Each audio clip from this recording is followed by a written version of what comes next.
Na montagem, cada etapa do trabalho é fundamental para o resultado final, e cada uma delas só começa quando a anterior tiver terminado.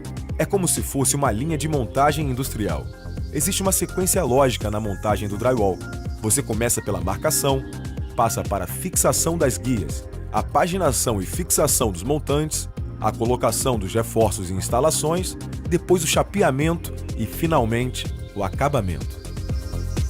Como o sistema drywall oferece diversos tipos de paredes, optamos por uma parede de estrutura simples para exemplificar todo o processo de montagem. Nossa primeira etapa, então, é a marcação das paredes. Para fazer a marcação das paredes, você deve consultar o projeto. Aí vai marcar no piso todas as paredes da obra, levando em conta seu tipo. Você deve utilizar uma referência para a marcação. Esta pode ser a linha do eixo da obra, os contramarcos ou mesmo uma parede de referência. A partir desta referência é que você vai realizar a marcação. Como o sistema drywall é extremamente flexível, há uma enorme variedade de paredes que podem ser montadas.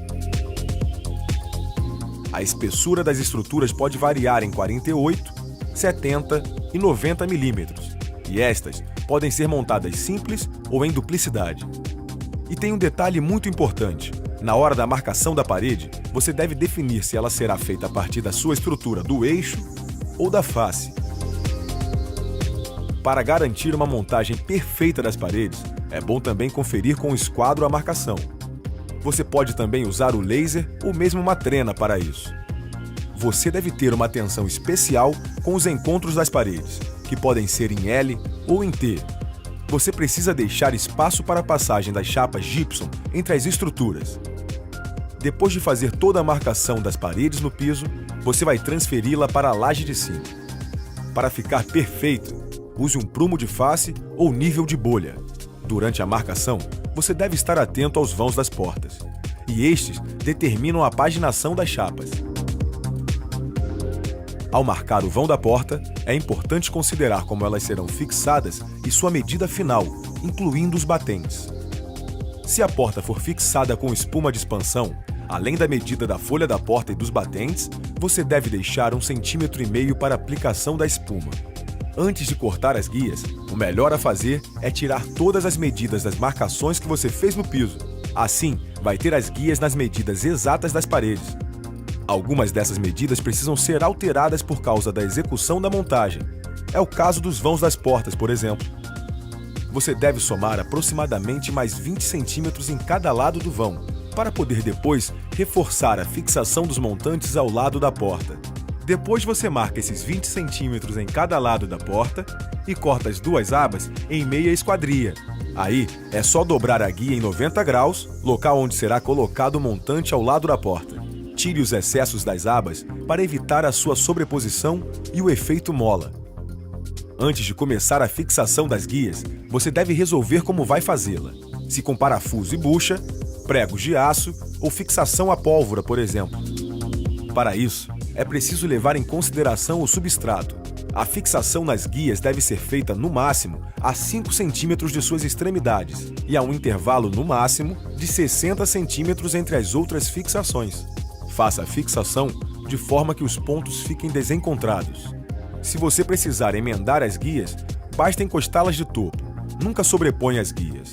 Se você quiser melhorar ainda mais o resultado, cole nas guias inferiores e superiores uma banda acústica e em todo o contorno da parede.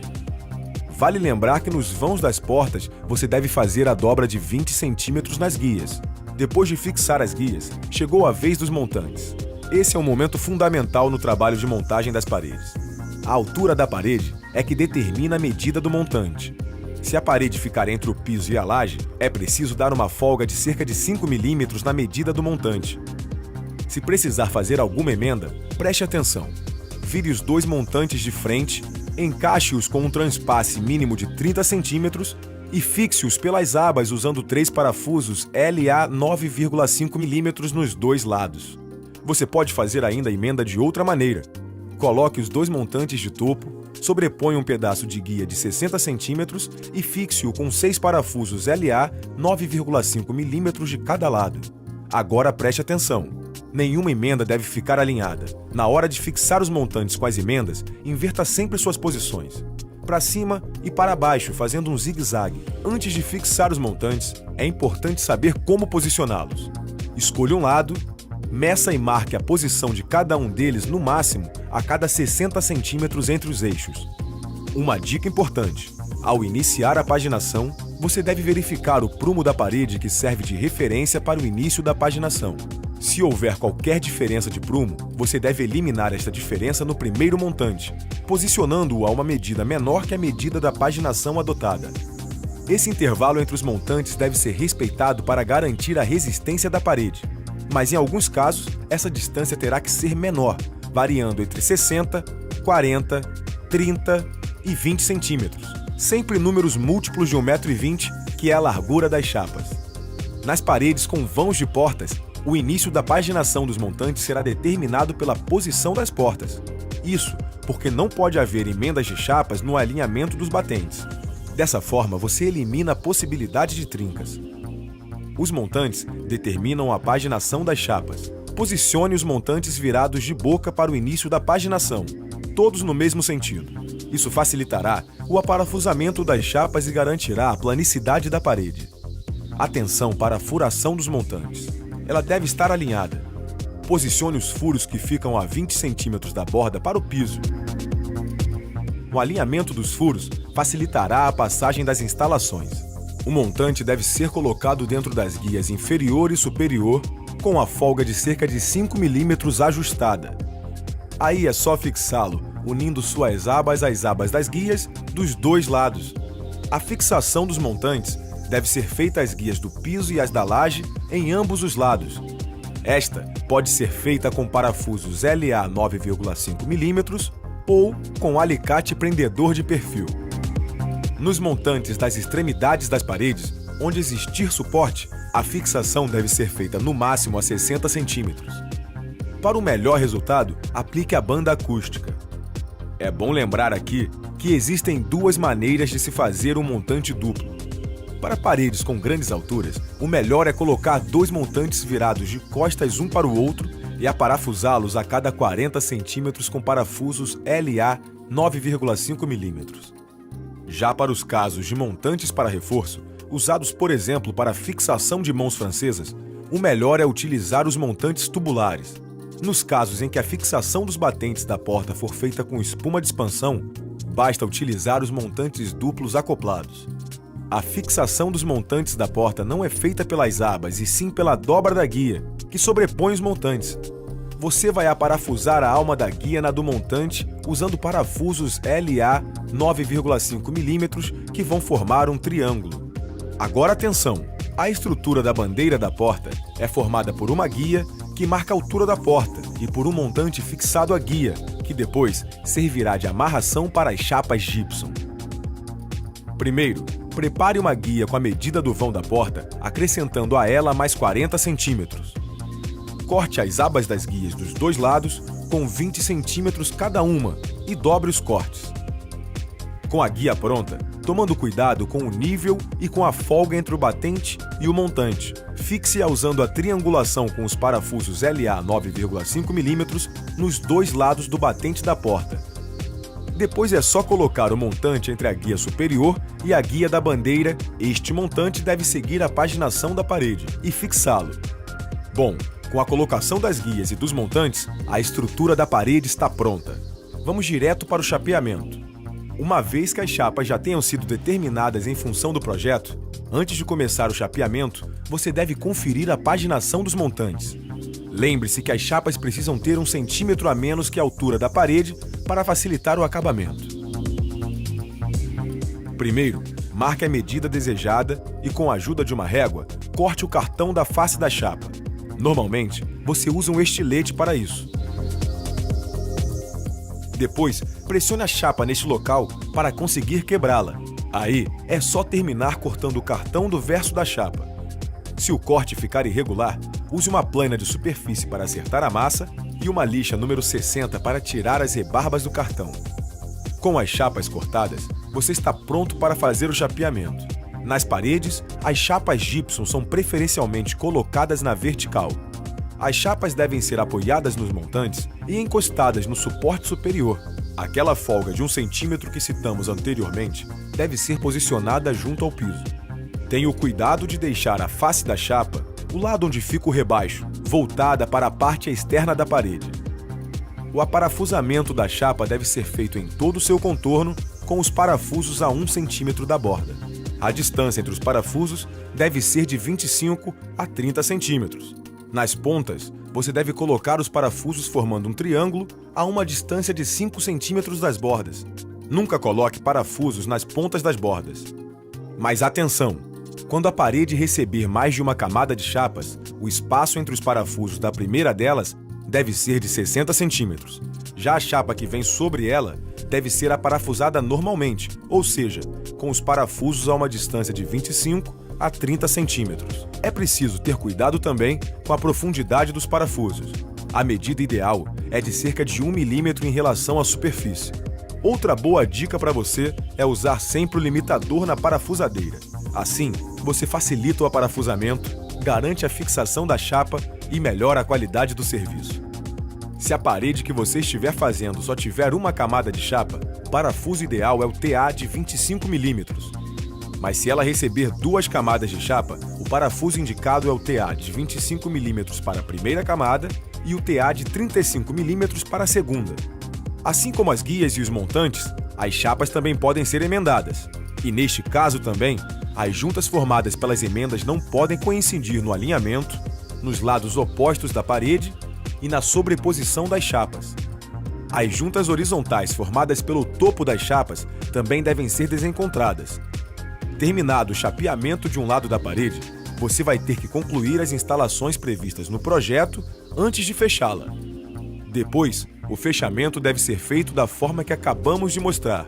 E lembre-se mais uma vez de tomar cuidado de desencontrar as juntas. Aqui, você vai precisar trabalhar com excelentes produtos para garantir uma finalização de qualidade. Por isso, use somente a massa de rejunte gypsum e a fita para tratamento gypsum JT. Todos os passos para o preparo da massa gypsum 90, como proporção de água e pó, estão descritos na embalagem. O importante é que você sempre use água e recipientes limpos para a mistura. Primeiro, coloque a água no recipiente. Polvilhe sobre a água a quantidade de pó indicada, de maneira que ela fique com 2 dedos além da superfície. Espere alguns minutos até a massa hidratar. Com um batedor fixado a uma furadeira ou com uma espátula, misture a massa por uns 2 minutos até ela ficar lisa, sem pelotes. Para verificar o ponto ideal da massa, basta colocar um pouco numa desempenadeira e virá-la de cabeça para baixo. Se a massa não cair, é porque está no ponto certo e pode ser aplicada. O processo de acabamento deve seguir uma sequência. Primeiro você trata as juntas rebaixadas, depois as do topo, os encontros em ângulo e, por fim, a cabeça dos parafusos. Desta forma, eliminamos a possibilidade de sobrepormos acabamentos e criarmos volume nas juntas. O acabamento é feito em 3 demãos. Você vai precisar de uma espátula e de uma desempenadeira. Você se recorda do 1 centímetro de folga no pé da parede? Pois bem, antes de aplicar a primeira demão do acabamento, a folga deve ser calafetada. A primeira demão é chamada de massa, fita, massa. Isso porque você aplica uma camada grossa de massa em toda a junta, com o cuidado de preencher o vão entre as chapas. Depois coloca a fita JT com o lado da saliência dobrada, o que fica para fora do rolo, voltado para a massa.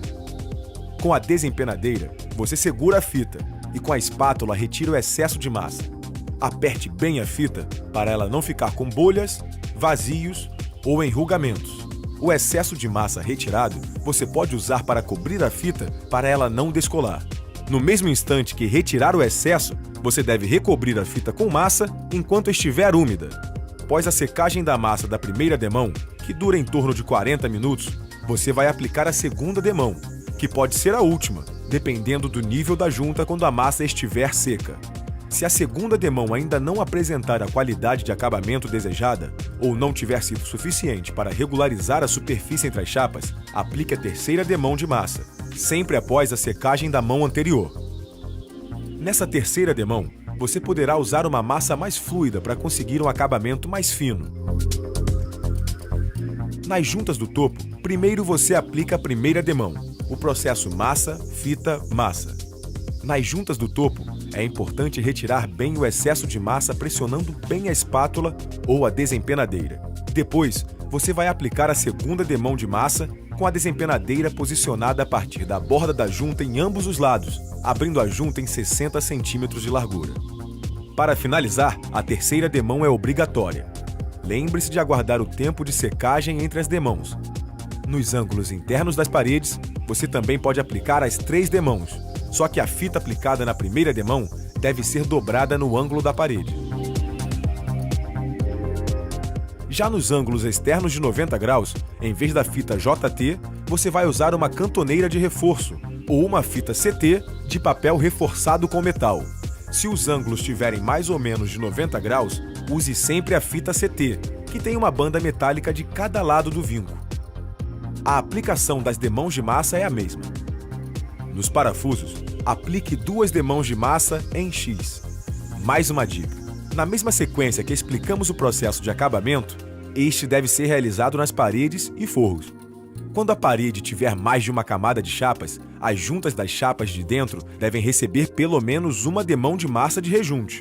A chapa que fica aparente recebe as 3 demãos com a aplicação da fita. Com a etapa de acabamento concluída e seca, a parede está pronta para receber o acabamento final, como pintura, textura, cerâmica, entre outros. O sistema Drywall oferece outros diferentes tipos de paredes, como a parede com estrutura dupla, a parede acústica, a parede curva, entre outras. Suas montagens são um pouco diferentes do que você viu até agora. Porém, as regras para a montagem de paredes são as mesmas. Você deve sempre verificar o projeto com atenção antes de iniciar a montagem.